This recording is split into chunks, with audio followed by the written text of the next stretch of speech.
당신은 하나님의 VIP이십니다. 반갑습니다. 이번 시간에는 신앙생활 가운데 예배에 대해서 알아보기로 하겠습니다. 어느 주일 아침 미국으로 이민 간 지 10여 년 되는 교포 부부가 말다툼을 하고 있었습니다. 남편은 일주일 동안 쌓였던 스트레스를 해소하기 위해 다른 친구들과 바닷가에 놀러 가자는 것이었고, 부인은 그래도 명색이 교회 집사라는 사람이 어떻게 교회에 안 가고 놀러 갈 수 있느냐는 것이었습니다. 미국인의 생활 자체가 즐기기 위해서 돈 벌고 번 돈으로 생을 즐기고 다시 쓴 돈을 갚기 위해 일하는 생활을 반복하기 때문에 주말이나 연휴가 끼게 되면 저마다 앞을 다투어 산으로 바다로 나가곤 합니다. 그런 생활에 젖어버린 교포들 역시 주말이나 휴일을 즐기고 싶은 마음은 당연할 것입니다. 결국 남편의 완강한 고집을 꺾을 수 없다고 판단한 부인은 남편과 함께 바닷가로 따라 나갔습니다.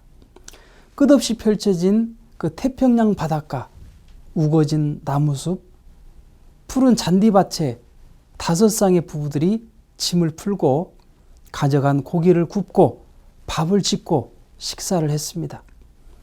그리고 을에 뒤따르기 마련인 양주를 주거니 받거니 마셨습니다. 온종일 먹고 마시고 떠드는 사이에 하루 해가 저물어 돌아가기 위해 짐을 꾸렸습니다. 그런데 이 남편은 술이 과한 나머지 취기가 깊었습니다. 친구들이 걱정이 돼서 운전할 수 있겠느냐라고 하자 그는 이 정도는 문제도 되지 않는다면서 일행과 함께 바닷가를 떠났습니다. 그리고 30분쯤 후에 고속도로를 달리다가 컨테이너 트럭과 부딪히고 말았습니다. 부인은 현장에서 죽었고 남편은 병원으로 옮기던 중 길에서 죽었습니다. 다음 날 부부의 장례식을 마치고 난 후 그 장례식에 참여했던 사람들이 남긴 2마디가 귀에 생생하다고 그 장례식을 집례했던 목사님이 말씀하셨습니다. 그 2마디란 주일날 교회에 갔더라면, 그리고 술이 원수야 라는 말이었다고 합니다. 그렇다면 우리가 푹 쉬어야 하는 주말에 그것을 뒤로 하고 예배 생활을 해야 하는 이유는 무엇일까요? 그것은 인간이 타락으로 하늘편에서 사탄편이 되었기 때문입니다. 따라서 하나님 편으로 이끌어오기 위한 그 조건이 필요한데 그 시간이 바로 예배 시간입니다.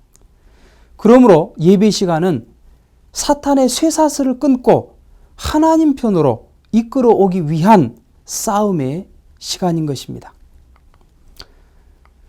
두 번째로 예배 시간은 하늘편에 서서 하나님 앞에 제사를 드리는 시간입니다. 우리가 돌아가신 할아버지 할머니 제사 때 어떻게 합니까? 정성을 다해 집안을 청소하지요. 음식도 정성껏 준비하고 시간에 맞추어서 예를 올리지 않습니까?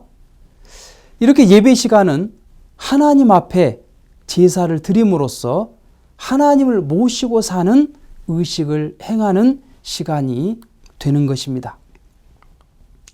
따라서 예배를 드리기 위한 우리의 자세는 먼저 시간을 잘 지켜야 합니다. 제사를 드리는데 시간을 어긴다면 얼마나 부끄럽고 면목이 없겠습니까?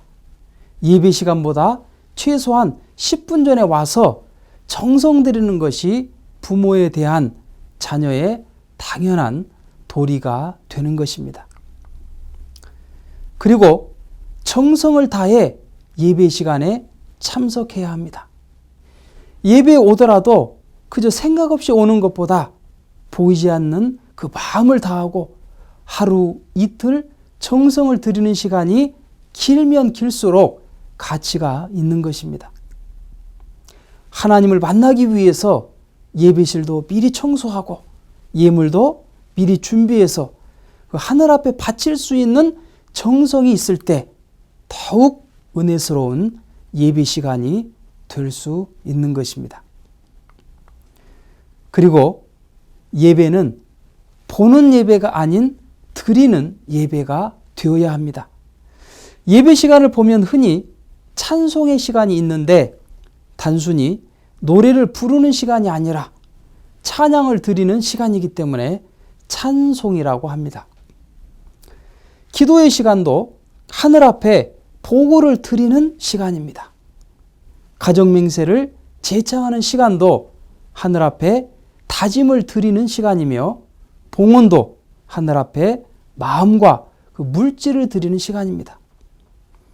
따라서 예배 전체의 흐름을 보더라도 단순히 보는 예배가 아닌 드리는 예배가 되어야 온전한 예배라고 볼 수 있는 것입니다. 또한 듣는 예배가 아닌 회심하는 예배가 되어야 합니다.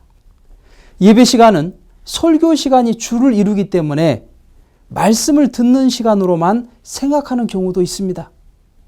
그러나 설교 말씀을 듣는 것은 내 자체의 변화를 위한 것입니다. 따라서 말씀을 통해 그냥 듣는 것을 넘어 지난 삶을 뒤돌아보고 회심하는 그 예배가 되어야 진정으로 가치 있는 예배 생활이 될 수 있는 것입니다. 감사합니다.